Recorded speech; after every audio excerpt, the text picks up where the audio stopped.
আসসালামু আলাইকুম। আমি মুক্তি আপনাদের সবাইকে স্বাগত জানাচ্ছি মুক্তিস কুকিং ওয়ার্ল্ড থেকে। আজ আমি আপনাদেরকে তৈরি করে দেখাবো মজাদার নকশি পিঠা। কিভাবে এই পিঠা বানাতে হয়, ভাজতে হয়, শিরায় ডুবোতে হয়, এর প্রত্যেকটা পদ্ধতি আমি আমার এই ভিডিওতে দেখিয়ে দিব। এবং কিভাবে আমরা এই মজাদার পিঠাটি 2 থেকে 3 মাস পর্যন্ত ঘরে সংরক্ষণ করতে পারি, সেই পদ্ধতিগুলো আমার এই ভিডিও দেখলে আপনারা পেয়ে যাবেন। চলুন তাহলে দেখে নিই কীভাবে এই মজাদার নকশি পিঠা তৈরি করতে হয়। এর জন্য এখানে আমি 3 কাপ চালের গুঁড়ো নিয়েছি। আমি মেজারমেন্ট কাপ দিয়ে মেপে 3 কাপ চালের গুঁড়ো এখানে নিয়েছি। দিয়ে দিচ্ছি স্বাদ মতো লবণ। লবণের পরিমাপটা আমি বলছি না, আপনারা আপনাদের স্বাদ অনুযায়ী দিবেন। জাস্ট আমরা রুটি করার জন্য যেরকম আটার কাইতে লবণ ব্যবহার করি ওরকম করলেই হবে। আমি এখন 2 হাতের সাহায্যে মুঠ পাকিয়ে চালের গুঁড়িটাকে একটা বলের মতো তৈরি করে নিচ্ছি। আমি এরকম করে বল তৈরি করে নিব। আমার যতটুকু চালের গুঁড়ি ছিল এতে 4টা বল হয়েছে, আপনাদের কম কিংবা বেশি হতে পারে। আমি অন্যদিকে চুলায় একটা হাঁড়িতে পানি বসিয়ে দিয়েছিলাম, পানিটা বলক চলে এসেছে। এখন আমি সেই বলগুলো সিদ্ধ হওয়ার জন্য দিয়ে দিচ্ছি এবং এটাকে ঢাকনা দিয়ে ঢেকে আমি 10-12 মিনিট সিদ্ধ করব। পানির কোনো নির্দিষ্ট পরিমাপ নেই, আপনারা বেশি করেই পানি দিতে পারবেন, কোনো সমস্যা নেই।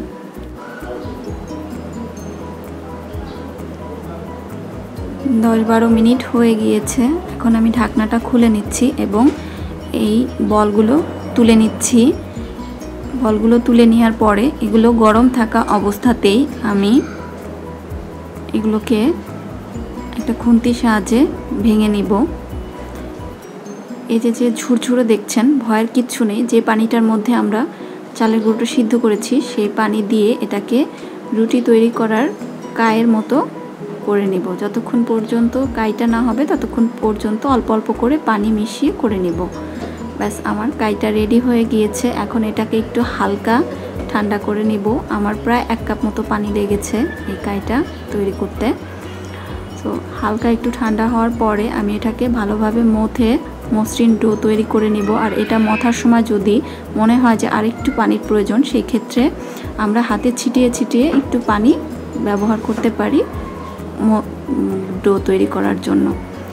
আমার মসৃণ ডো তৈরি হয়ে গিয়েছে। এখন আমি পিঠাগুলো তৈরি করব। আমি এখান থেকে একটু কাই নিয়ে নিয়েছি এবং একটা ভিজা পরিষ্কার কাপড় দিয়ে বাকি কাইটাকে ঢেকে রাখছি যাতে ড্রাই আউট না হয়। আমি এখন একটা ছোট রুটি বেলে নিব। রুটিটা একটু মোটা করে বেলতে হবে। এখন আমি এই রুটিটার উপরে ডিজাইন করব। ডিজাইন করার জন্য আমি যা যা ব্যবহার করেছি, আমি একসাথে 2টা টুথপিক সুতো দিয়ে বেঁধে নিয়েছি আলাদা একটা টুথপিক, এটা দিয়ে আমি ডিজাইন তুলব।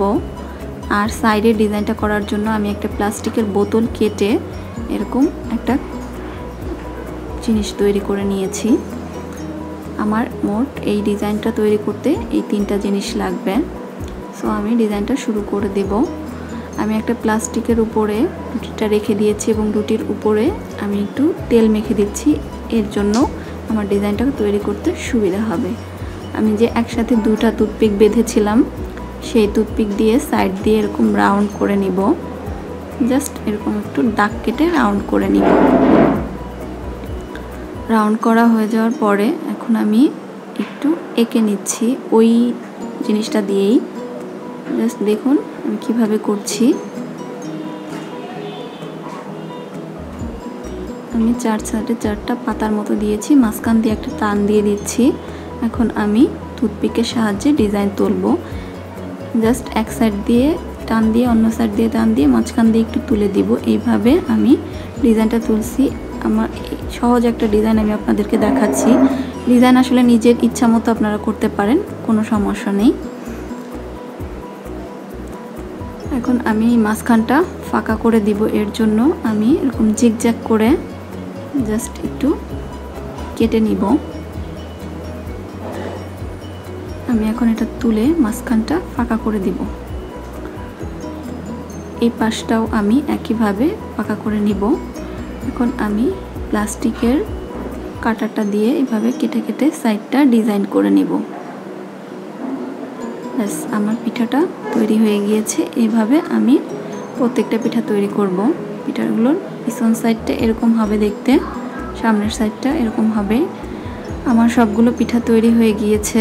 আমি আরও কিছু ডিজাইন করেছি, বাট সময়ের কারণে ভিডিওটা অনেক বড় হয়ে যাবে সবগুলো ডিজাইন দেখাতে গেলে, সেজন্য আমি দেখাতে পারিনি। সো এখন এই পিঠাগুলো আমি তেলে ভেজে নিব। তেলটা গরম হয়ে যাওয়ার পরে আমি পিঠাগুলো ছেড়ে দিচ্ছি, দিয়ে এটাকে আমি কিছুক্ষণ ভেজে নিব। মাঝখানে একটু উল্টে পাল্টে দিব। মোটামুটি একটু কালার আসার পরে এই পিঠাগুলো আমি তুলে নিচ্ছি। আপনাদের হয়তো বা ভাবতে পারেন যে কেন আমি এই পিঠাগুলো তুলে নিচ্ছি। হ্যাঁ, বলে দিচ্ছি। আমি এইভাবে সবগুলো পিঠা হালকা ভেজে নিব, এবং ভেজে নেওয়ার পরে এই পিঠাগুলো আপনারা ঠান্ডা করে যে কোনো এয়ারটাইট বক্সে ভরে 1.5 থেকে 2 মাস পর্যন্ত সংরক্ষণ করতে পারবেন। আর নর্মাল ফ্রিজে রেখে প্রায় 3 মাস পর্যন্ত সংরক্ষণ করতে পারবেন, এবং যখন প্রয়োজন তখন আরও একবার তেলে ভেজে তারপরে শিরায় ডুবিয়ে সার্ভ করতে পারবেন। সো এইভাবে আপনারা এটাকে রেখে দিতে পারেন। আর আমি যেহেতু আপনাদের শিরায় ডুবানো পদ্ধতিটা দেখাবো, তো আমি অপেক্ষা করবো এই পিঠাটা পুরোপুরি ঠান্ডা হওয়ার জন্য। ঠান্ডা হওয়ার পরে আমি এই পিঠাটাকে আপনাদের ভেজে দেখাবো। আমার পিঠাগুলো পুরোপুরি ঠান্ডা হয়ে গিয়েছে। এখন এই পিঠাগুলোকে আমি আরও একবার ভাজবো। এই পিঠা কিন্তু একবারে ভেজে কখনো আপনি পারফেক্ট কালার, পারফেক্ট ক্রিস্পিনেস কোনো কিছুই পাবেন না। এই পিঠাগুলোকে 2 বারই ভাজতে হবে। আপনি যদি পারফেক্ট নকশি পিঠা চান তাহলে আপনাকে 2 বারই ভাজতে হবে। আমি আগে থেকে হালকা ভেজে রাখা পিঠাগুলোকে আরও একবার ভেজে নিচ্ছি। এখন আমি এই পিঠাগুলোকে গোল্ডেন ব্রাউন করে ভেজে নিব, উল্টে পাল্টে 2 সাইড সমানভাবে। আমার পিঠাগুলো গোল্ডেন ব্রাউন কালার চলে এসেছে, দেখুন কি সুন্দর কালার হয়েছে। এভাবে আমি এখন সবগুলো পিঠা ভেজে নিব। আমার সবগুলো পিঠা ভাজা হয়ে গিয়েছে। এখন এই পিঠাগুলোকেও ঠান্ডা করে নিতে হবে। এটাকে ঘন্টার পর ঘন্টা ঠান্ডা করার দরকার নেই, জাস্ট নর্মাল ওয়েতে কিছুক্ষণের মধ্যেই ঠান্ডা হয়ে গেলেই হবে। এই গরম অবস্থায় কিন্তু এই পিঠা শিরায় দেওয়া যাবে না, এটাকে ঠান্ডা করব। এই ফাঁকে আমরা শিরাটা তৈরি করে নিই। শিরার জন্য আমি এখানে খেজুরের গুড় ব্যবহার করেছি 1 কাপ। এর মধ্যে আমি দিয়ে দিচ্ছি 1/4 কাপ পরিমাণ পানি, দিয়ে এটাকে আমি শিরা তৈরি করে নিব। আপনারা চেষ্টা করবেন খেজুরের গুড়ের শিরা তৈরি করতে। চিনি দিয়েও হবে, তবে গুড়ের শিরা হলে বেশি ভালো হয়। এটাকে আমি অনবরত নেড়ে চেড়ে নিব, এবং কিছুক্ষণ পরে আমি একটু চেক করে নিব। জাস্ট একটু আঠালো চিকুন একতারের শিরা আমাদের লাগবে। এটা কিন্তু খুব বেশি ঘন হলে চলবে না, জাস্ট আঠালো একটা ভাব এবং চিকুন একতারের শিরা লাগবে। এরকম একটা কনসিস্টেন্সি হলেই হবে। এখন এই শিরাটাকেও হালকা ঠান্ডা করে নিতে হবে।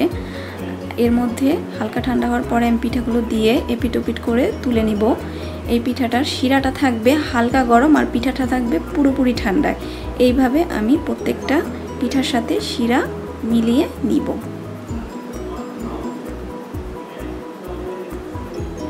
ব্যাস, তৈরি হয়ে গিয়েছে আমার মজাদার নকশি পিঠা। শিরায় ডুবানোর পরে এই পিঠাগুলোকেও কিন্তু আপনারা প্রায় 1 মাস পর্যন্ত এয়ারটাইট বক্সে রেখে সংরক্ষণ করতে পারবেন। নর্মাল ফ্রিজে রেখে আরও বেশি দিন সংরক্ষণ করতে পারবেন। আর আপনাদের যদি আমার এই ভিডিওটি ভালো লেগে থাকে তাহলে অবশ্যই আমার চ্যানেলটি সাবস্ক্রাইব করবেন। আজকের মতো বিদায় নিচ্ছি। সবাই অনেক ভালো থাকবেন। আল্লাহ হাফেজ।